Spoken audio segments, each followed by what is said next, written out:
उन्हाळ्याच्या दिवसात आमच्या बायका एकत्र येतात आणि उन्हाळी पदार्थ तयार करतात। जपान मधल्या बायका अशा एकत्र बसून मोबाईल आणि संगणक बनवतात।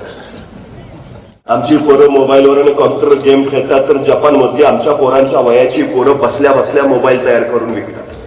जी माणसं दुसऱ्याच्या खांद्यावर उभा असतात ती केव्हाही ढासळतात, जी माणसं स्वतःच्या पायावर उभा असतात त्यांना कोसळण्याचा धोका नसतो। मुंगी बघितली? मुंगी मुंगी मुंगी केवढीशी, तिचं डोकं केवढंसं, डोक्याचा मेंदू केवढासा, तरी पण त्या मुंगीला बरोबर कळतं कुठल्या गावातल्या, कितव्या आळीतल्या, कितव्या घरातल्या, कितव्या खोलीतल्या, कितव्या कपाटावरच्या, कितव्या फळीवर किती नंबरचा साखरेचा डबा आहे। सांगावं लागत ना, रस्ता दाखवावा लागत नाही। मुंगी कणबरच असते पण मनभर सागर फस्त करते। मराठे सुद्धा कणबरच होते पण मनभर भोगल उद्ध्वस्त केले ते या विजयासाठी निर्धाराच्या बळावर। 350 वर्षापूर्वी छत्रपती शिवाजी महाराजांनी चमत्कार घडवला। आज आम्ही पाहिल्यावर त्याला चमत्कार म्हणतो, खरं तर तो त्यांचा पराक्रम होता। निश्चित योजना आखून केलेला पराक्रम होता। ठरवलेलं ध्येय गाठण्यासाठी केलेली जी होती, रयतेच्या गळीवर सुखाचं छत्र ठेवावं यासाठी केलेला तो अट्टास होता। आपण कशासाठी जगायचं असतं हे सांगणारा तो प्रकार इतिहास होता। तो इतिहास पुढच्या कित्येक पिढ्यांचा श्वास झाला, अनेकांच्या अभ्यासाचा तो ध्यास झाला। माणूस गेल्यावर त्याचे पुतळ्यांनी स्मारक जरूर होतात, पण एखाद्या माणसाच्या जिवंत परिस्थितीची स्मारक झाली तर हे भाग्य छत्रपती शिवाजी महाराजांच्या वाट्याला आलं। जगाच्या पाठीवर सगळ्यात जास्त स्मारक आणि सगळ्यात जास्त पुतळे जर कुणाचे झाले असतील तर ते फक्त छत्रपती शिवाजी महाराजांचे। उद्या आपल्या 50 वर्षाच्या आयुष्यात या राजाला असं काय करून दाखवलं? कशाच्या बळावर, कुणाच्या बळावर, कोण होतं सोबत? 18 पगड जातीची, 12 बोलते घराची, चड्डी लंगोटीतली सखी सोबत ही सवंगरी मंडळी, त्या पोरांच्या बळावर हा स्वराज्याचा प्रपंच उभा केला। सत्य होता, शास्त्र होती, संपत्ती होती, काय होतं ना? काही नाही। उराशी फक्त ध्येय होतं, बस। ज्याचं ध्येय ठरलेलं असतं त्याच्यासाठी साधनं लागतातच असं नाही। जे उपलब्ध असेल त्याचा वापर करून ध्येयापर्यंत पोहोचणं हे त्याचं सगळ्यात महत्वाचं उद्दिष्ट असतं। आणि शिवरायांनी ते केलं, ते रणात बसलं नाही। कुणी तलवारी दिला तर लढीन म्हणतो, कुणी सैन्य दिलं तर सगळीन म्हणतो, कुणी सामर्थ्य दिलं तर उभा राहीन म्हणतो। अजिबात छत्रपती शिवाजी महाराज आम्ही ऐकायचे, बोलायचे, सांगायचे याचं कारण निव्वळ हे आहे की काय केलं महाराजांनी। अलीकडची आमची अवस्था वेगळी आहे। एखाद्याला ढाल द्यावी, तलवार द्यावी, एवढंच काय त्याला घोड्यावर घेऊन बसवावा, त्याच्या पुढे जाऊन त्याला रणांगणात घेऊन सोडावा आणि मग म्हणावं लेखा आता तरी लढ, पट्ट्या निवांतच। अरे लढकी तुमचा लढू कसा? एक हातात ढाल आहे, दुसऱ्या हातात तलवार आहे, दोन्ही हात एंगेज आहेत, लढणार कसा? अरे मग निदान पळून तरी जा, पळून तरी कसा? घोड्यावर बसलेली दिसत नाही का? सोहबाजूने अडचण आहे।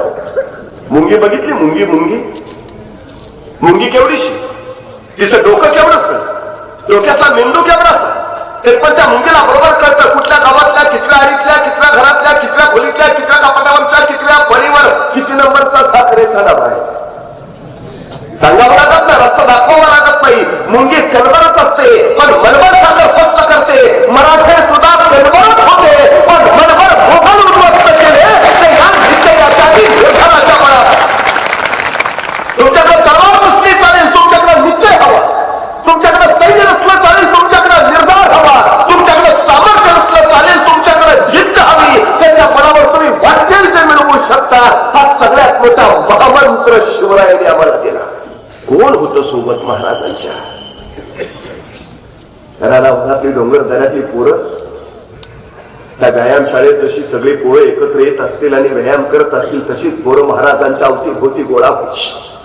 महाराज त्या पोरा ठरला दूरवर एखाद्या जंगलात न्यायचं, जंगलातल्या त्या दाट झालीच्या पोराला तलवारबाजीचं युद्धाचं प्रशिक्षण द्यायचं, पण कुणाला नकळत, कुणाला कळणार नाही असं देताना आणि आपलं जंगलात आत काय चाललंय ते बाहेर कुणाला कळू नये म्हणून शिवबाराजांनी जंगलाच्या बाहेरच्या झाडावर एक पोऱ्या उभा केलेला असायचा. त्याला सांगितलेलं असायचं, कुणी अनोळखी माणूस येताना दिसला की तू नुसता खुनेचा आवाज कर. तुझा खुनेचा आवाज ऐकला का मी तलवारी शमशेर लपवून ठेवतो आणि विटीदांडूचा खेळ चालू करतो, म्हणजे कुणाला कळणार नाही आपला आत काय चाललंय ते. त्या दिवशी शिवबाराजांचा खेळ रंगात आला होता.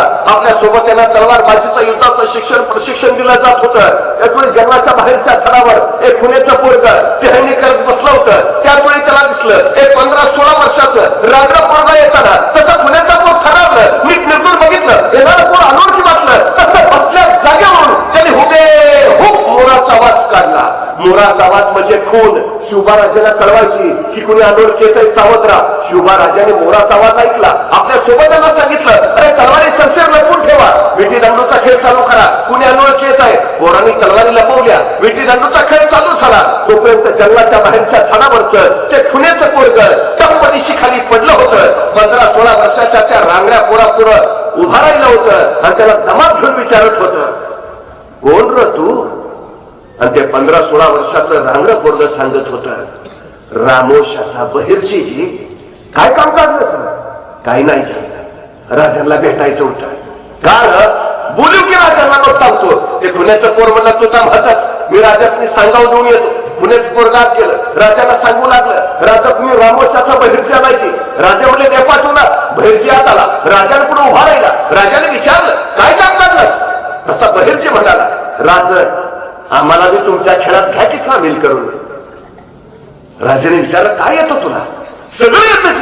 कसला बी आवाज करतो, कुणाची बी नक्कल करतो. राजा वेशांतर तर असा करतो की तुम्ही बी ओळखायचं नाही. राजाला पटलं वाटलं माणूस कामाचा. असं असं असं आत्तापासूनच आमच्या खेळात ये. तसा बहिर्जी घुटमळला. म्हटला, राज उद्यापासून येतो की का? नाही, बापाला सांगावा गेला असता.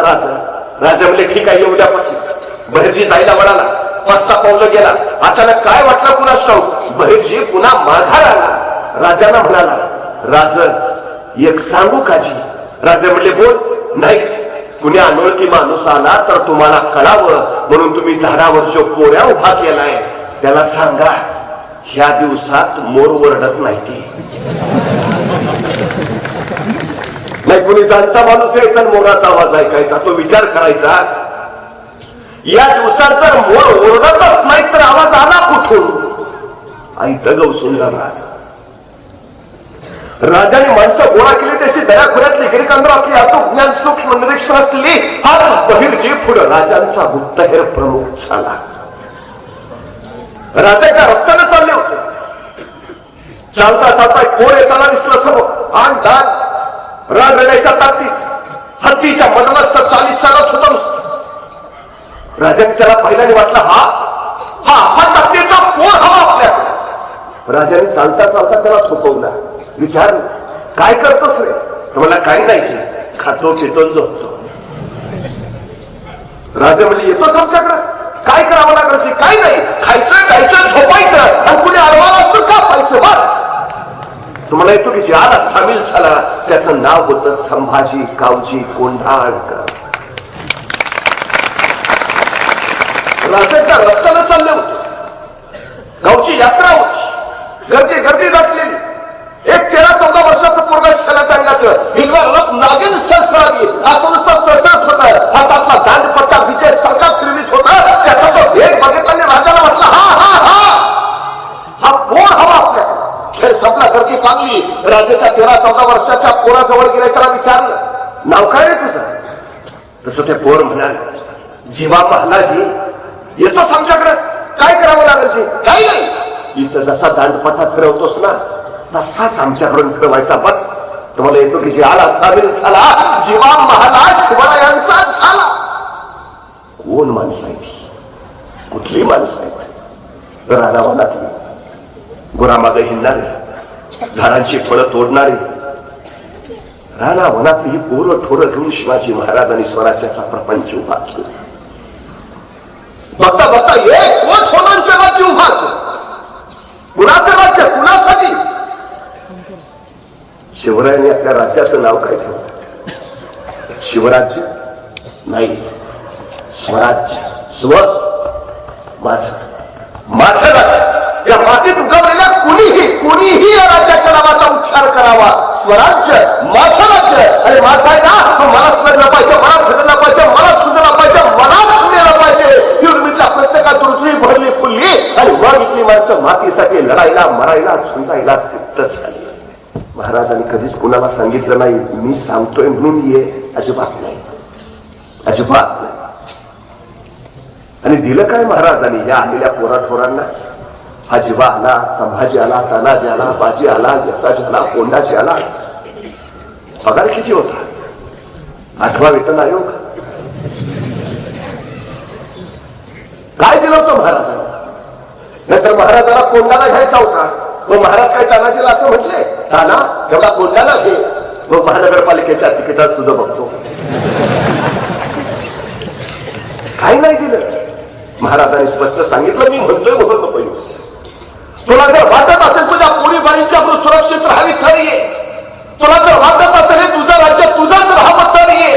तुला जर वाटत असेल तुझ्या उद्याच्या पिढ्या सुखानं जगायला तर ये. मी सांगतोय म्हणून नाही, हे माझं राज्य आहे, आपलं राज्य आहे ना, मग आपल्या राज्यासाठी आपल्यालाच लढावं लागेल. आम्ही सध्या वाट पाहणारे झाले. कुणीतरी येईल आणि आमचा उद्धार करेल.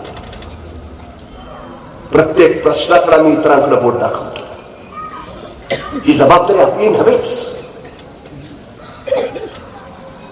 ज्या राज्यामध्ये माणसं जबाबदारी घेणारी असतात ते राज्य विकासाकडे जातं आणि ज्या राज्यात माणसं जबाबदारी टाळणारी असतात ते राज्य विनाशाकडे जातं. आम्ही कुठल्या दिशेनं चाललो आहोत? मला एका प्रश्नाचं उत्तर द्या. आपल्या घरातल्या विजेच्या बल्बला आपण कधी दगड मारतो का? रस्त्यावरची एक तरी ट्यूब नीट ठेवतो का? घरातला बल्ब माझा असतो, रस्त्यावरची ट्यूब माझी नसते. ज्या दिवशी रस्त्यावरची ट्यूब माझी होईल ना त्या दिवशी हा देश महासत्ता होईल. आणि ते सांगितलं इथल्या प्रत्येकाला, हे तुझा राज्य आहे, तुलाच लढावं लागेल आणि उभा राहायचा प्रत्येक जण. इथल्या प्रत्येकाच्या स्वप्नात फक्त स्वराज्य आणि स्वराज्य होता. कुठलीही गोष्ट एकदा नाही दोनदा जन्माला येते. माझ्या पुढचा हा माईक एकदा नाही दोनदा तयार झालाय. पहिल्यांदा बनवणाराच्या मनात आणि नंतर प्रत्यक्षात. स्वराज्य सुद्धा दोनदा तयार झाला, पहिल्यांदा मावळ्यांच्या मनात आणि मग नंतर प्रत्यक्षात. तुमचं ध्येय काय आहे? एकदा ते ध्येय सत्यात आणायचं असेल तर पहिल्यांदा ते मनात निर्माण झालं पाहिजे. होय मी हा आहे. तुम्हाला राजा व्हायचं असेल तर तुम्हाला राजासारखं पहिल्यांदा वागता झालं पाहिजे, तर तुम्हाला राजा म्हणून पुढे भविष्यात जगता येईल. साधा सुद्धा नियम आहे, शिवरायांनी तोच सांगितलं आणि त्याच्या बळावर हे सगळं उभा आहे. सगळ्यात महत्वाची गोष्ट आहे राज्य उभा केलं. पण महाराजांनी विचार केला याच्या आधी राज्य नव्हती. देवगिरीचं साम्राज्य होतं, विजयनगरचं राज्य होतं, म्हणजे काय निस्तनाभूत झालं. मीही स्वराज्य उभा करेन, उद्या तेही निस्तनाभूत होईल. नाही, निस्तनाभूत होऊ शकणार राज्य आपल्याला उभाच करायचं नाही. राज्य असं असायला हवा ते चिरंतन राहील. मग शत्रूपासून बचाव करता यायला हवा. पण शत्रू कोण? कोण आक्रमण करत? महाराष्ट्राला धोका कुठून आला? महाराजांच्या लक्षात आहे महाराष्ट्राला धोका जमिनीवर नाही, महाराष्ट्राला धोका समुद्रावर नाही. 350 वर्षापूर्वी शिवाजी महाराजांनी सांगितलं. पण गेली 350 वर्ष महाराज फक्त आम्ही डोक्यावर घेऊन नाचत राहिलो. महाराज डोक्यात घेतले कुठं? डोक्यात घेतले असते तर 26/11चा दहशतवादी हल्ला बघता आला. सम्राट चंद्रगुप्तानंतर हिंदुस्थानात स्वतःच आरमार उभा करणारा पहिला राजा ही छत्रपती शिवाजी महाराजांची ओळख आहे. माणसाकडे नुसती दृष्टी नको, माणसाकडे दूरदृष्टी असायला हवी, तर भविष्यात यशस्वी होता येतं. आजचं नाही, उद्याचं नाही, परवाचं नाही, त्याच्या पलीकडचंही पाहता यायला हवं, तर टिकून राहता येतं. नाहीतर बरीच लोक सहज म्हणतात मला वाटलंच नव्हतं असं होईल, मला वाटलंच नव्हतं असं काहीतरी पुढ्यात येईल. अरे तू विचारच केला नव्हता उद्याचा पुढचा. शिवाजी महाराजांनी राज्य निर्माण करायच्या अगोदर पहिला विचार पुढचा केलाय, राज्य टिकेल कसा, उभा राहील कसा, आला विचार टिकेल कसं. आमच्या पोरांना ते सांगा, पोराच्या हातात द्या एक संस्काराचा कंदील, पायापुरता प्रकाश देणार. त्या प्रकाशात तो पावलं टाकेल पावलं, टप्पा त्याच्या लक्षात येईल आपण आपल्या पायावर उभा आहे. तर तो त्याच्या पायावर उभा राहील ना, तर त्याला दुसरा नियम सांगा, जी माणसं पायानं चालतात ती फक्त अंतर काढतात, आणि जी माणसं डोक्यानं चालतात ती ध्येयापर्यंत पोहोचतात. आमची पोरं फक्त पायानं नाही, डोक्याने चालायला शिकली पाहिजेत.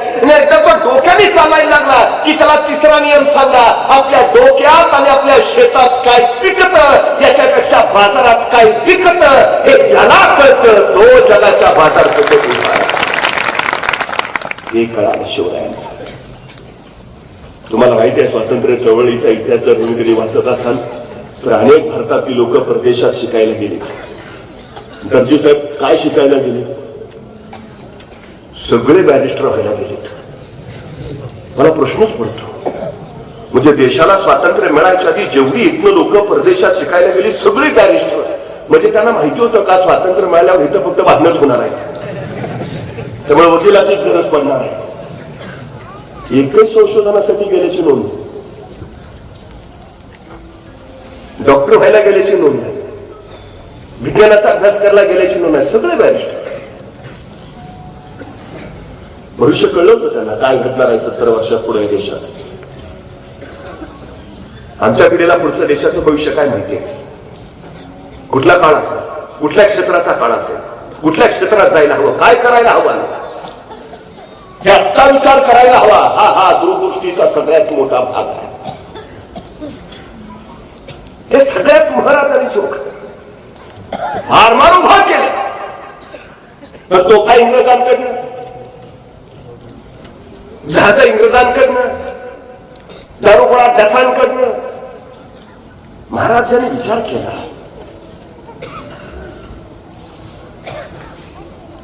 हे निर्माण करताय जगाच्या बाजारपेठांची पत काय, कारण ही युद्ध सामुग्री निर्माण करताय. त्याच्यावर आज अमेरिकेसारखं राष्ट्र कशाच्या बळावर बलाढ्य झालंय, कारण या जगातल्या अनेक देशाला ते शस्त्र पुरवतं. आम्ही आमच्या पोरांना काय शिकवतोय आता, नेम कसा धरायचा. अरे नेम कसा धरायचा राहू द्या, बंदूक कशी तयार करायची ते शिकवा त्याला.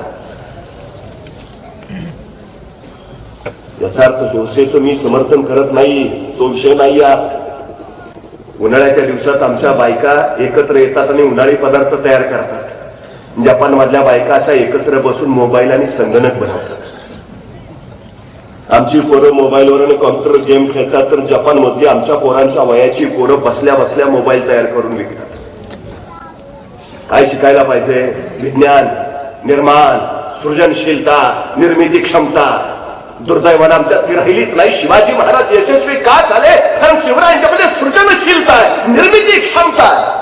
महाराजांनी विचार केला, आज इंग्रजांकडनं जहाज घेतोय, त्याच्याकडनं दारुगोळा घेतोय, पोर्तुगीजांकडनं तोफा घेतोय. हो, हे सगळं आज येत आहे, पण उद्या हे सगळं यांनी देणं बंदच केलं तर.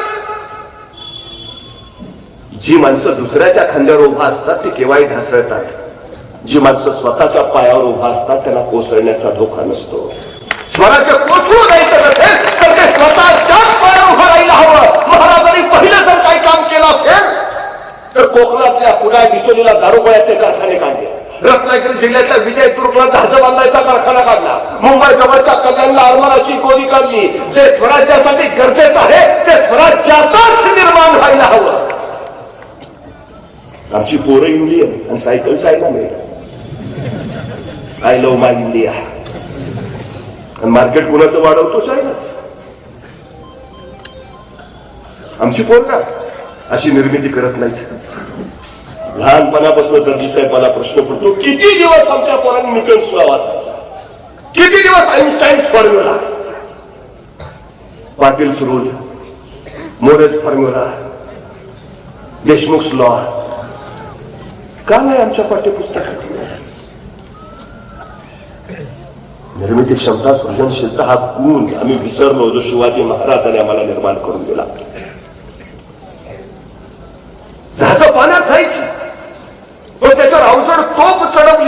ओशानं जहाज डचमळायचं, सलग लेन चुकायचा, तोफेचा गोळा पुढे सुटला, दाब मागं पडला की जहाज पाण्यात बुडायचं. हे महाराजांनी बघितला, विचार केला, काहीतरी केलं पाहिजे. एकदा विचार केला आणि महाराज सरळ कल्याणच्या कारखान्यात गेले, कामगारांना गोळा केलं. मी सांगतो तसं जहाज तयार करा. आणि महाराजांनी सांगितलं असं असं असं, आणि नेमका तसं तसं जहाज तयार केलं गेलं. तत्कालीन काळात पाण्यावर अत्यंत जलद गतीनं पाळणार, किती ओझं ठेवलं तरी पाण्यात न ढकलणार, तोफेचा गोळा पुढे सुटला, दाब मागं पडला तरी पाण्यात न बुडणार, असं विलक्षण जहाज महाराजांनी निर्माण केलं. ज्या इंग्रजांकडनं जहाज विकत घ्यावी लागायची, त्या इंग्रजांनी महाराजांना पत्र पाठवलं, तुम्ही तयार केलेलं जहाज आम्हाला विकत देता का? महाराजांनी त्या जहाजाचं नाव ठेवलं संगमरी जहाज. ही महाराजांची निर्मिती आहे. जिज्ञासा महाराजांकडे का झाली यशस्वी? सुरतेवर इंग्रजांच्या वकारीवर महाराजांनी छापा टाकला. आता छापा मारल्यावर काय शोधावं? सोनं नाणं हिरे मोठी मालका संपत्ती पैसा नाही. हा राजा जिज्ञासू आहे. त्याला माहिती आहे इंग्रज बुडारलेले शिकलेले काहीतरी नवं कौशल नवं सापडे. महाराजांची नजर फिरफिरत होती आणि सापडलं, अखेर सापडलं. इंग्रजांच्या त्या वखारीत महाराजांना काहीतरी वेगळं सापडलं. महाराजांनी उचललं, कसलं तरी यंत्र होतं, उचललं. आता मारलेल्या त्या छाप्यातलं ते यंत्र उचलून आणलं खरं, पण यंत्र कशाचं आहे तेच माहिती नाही. पण जिज्ञासा बघा, महाराजांनी लगेच परत इंग्रजांना पत्र पाठवलं, ते परवा आम्ही छापा मारला नाही, त्यांचं तुमचं यंत्र उचलून. म्हणजे कशाचं सांगता का? कशाला सांगताय इंग्रज कशाचा? पडाय बसलं, मला शोध घेताना महाराजांच्या लक्षात आलं, अरे हे छपाई करायचं यंत्र आहे, उत्तम. छपाई करायचं यंत्र उत्तम. ग्रंथ छापता येईल, ज्ञान प्रवाहित करता येईल, विज्ञान तळागाळापर्यंत पोहोचवता येईल. हे यंत्र चालू झालं पाहिजे, छपाई कला चालू झाली पाहिजे. सुरतेच्या मुक्कामात जेवढा काळ महाराज होते तेवढा काळ ते यंत्र चालू करायचा महाराजांनी प्रयत्न केला. दुर्दैवाने यश आलं नाही. महाराज सुरतेवरने निघाले त्यावेळी ते यंत्र त्यांनी सुरतेच्या भीमजी पारेख नावाच्या माणसाला दिले आणि सांगितलं, हे यंत्र चालू कर, छपाई कला चालू कर. महाराज महाराष्ट्रात आले खरे, पण महाराजांनी दिलेल्या यंत्राच्या बळावर भीमजी पारेखनी सुरतेमध्ये हिंदुस्थानातला पहिला छापखाना सुरू केला. त्या छापखान्याचं नाव आहे श्री शिवाजी छापखाना.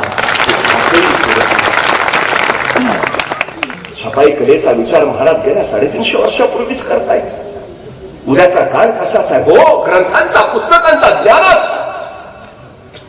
आमच्या मुलांच्या मध्ये ही दूरदृष्टी आम्हाला आहे. कुतूहल, जिज्ञासा, सृजनशीलता आणि निर्मिती क्षमता हीच माणसाच्या यशाची सगळ्यात मोठी आभूषण आहे. शिवरायांनी ते केलं सगळ्यात महत्वाचं. व्यापकपणा होता त्यांच्यात. दक्षिण दिग्विजयासाठी छत्रपती शिवाजी महाराज निघाले, आंध्रात पोहोचले आणि आंध्रमध्ये पोहोचल्यावर श्रीशैल मल्लिकार्जुनच्या मंदिरात ते दर्शनासाठी गेले. महाराजांनी श्रीशैल मल्लिकार्जुनचं दर्शन घेतलं. महाराज मंदिराच्या बाहेर आले आणि महाराजांच्या लक्षात मंदिर देखणार, मंदिर सुबक आहे, पण मंदिराला घाट नाही. महाराजांनी तत्काळ त्या मंदिराचे घाट बांधून काढायची आज्ञा दिली. आतापर्यंत अनेक राजे महाराजे आले गेले असते, अनेकांनी ते मंदिर पाहिलं असेल, अनेकांना त्या मंदिराला घाट नाही हेही दिसलं असेल, पण ते घाट बांधावेत असं कुणाला वाटलं नव्हतं. ते वाटलं माझ्या या राजाला. बरं, घाट बांधले नसते तरी काही बिघडलं नसतं, महाराजांना सांगता आलं असतं, तो भाग कुठं माझ्या मतदारसंघात येतो. आपण महाराष्ट्रातले मंदिरांत काय संबंध आहे? पण हा संकुचितपणाच नव्हता महाराजांना. श्रीशैल मल्लिकार्जुनच्या मंदिराचे घाट बांधून काढले. एके दिवशी मंदिरातून दर्शन घेऊन बाहेर पडल्यावर महाराजांनी कळसाच्या दर्शनासाठी मान वर केलेली महाराजांच्या लक्षात आलं, मंदिराला 4 कोपरे आहेत, प्रत्येक कोपऱ्यावर एक गोपूर आहे, पण 3च कोपऱ्यावर गोपूर आहे. 4थ्या कोपऱ्यावर तो गोपूर बांधायचं राहिलंय, अपुरा. महाराजांनी तत्काळ आंध्रातले मजूर बोलावले, हे अपुरं राहिलेलं 4थं गोपूर बांधून पूर्ण करा. किती खर्च येईल? पैसे सांगितले. महाराजांनी ते तत्काळ दिले, हे 4थं राहिलेलं गोपूर पूर्ण करा. आणि महाराज पुढच्या प्रवासाला निघाले. आतापर्यंत अनेक जण आले गेले असतील, अनेकांनी ते अपुरं गोपूर पाहिलं असेल, बांधावं वाटलं नाही कुणाला, ते वाटलं माझ्या या राजाला. आंध्रातल्या मजुरांनी ते गोपूर बांधून काढलं आणि गोपूर बांधल्यावर ते मजूर चर्चा करत होते, ऐसा राजा होणे नाही.